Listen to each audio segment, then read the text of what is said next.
போட்டார். அந்த மீன் வயிற்றில் அவன் இருந்தான். 3 நாள் கஷ்டப்பட்டான்.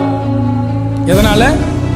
கீழ்ப்படியாதனால, கர்த்தருடைய வார்த்தைக்கு கீழ்ப்படியாதனால, கர்த்தர் சொன்ன இடத்துக்கு போகாததுனால, கர்த்தர் அனுப்பின இடத்துக்கு போகாததுனால அவனுடைய வாழ்க்கையில 3 நாள் மிகுந்த வேதனைக்குள்ள இருந்தான்.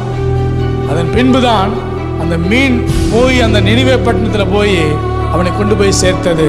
அதன் பின்பு அவன் அந்த தேசத்தில் கர்த்தர் சொன்ன வாக்கியங்களை எடுத்துரைத்தான். இன்னைக்கும் கர்த்தருடைய பிள்ளைகளே, நாம் உருவாக்கப்பட்ட ஒரு நோக்கம் ஒன்று உண்டு. நாம் சிறிய கூட்டமாக இருக்கலாம், ஆனால் நாம் ஒவ்வொருவரும் ஒரு விசேஷித்த பாத்திரமாக இருக்கிறோம். அதை நம்ம அறியாமல் நாம் மறந்து போய் நாம் நமக்காக வாழ்ந்து விடக்கூடாது.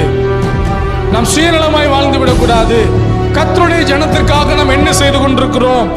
தேவனுடைய மக்களுக்கு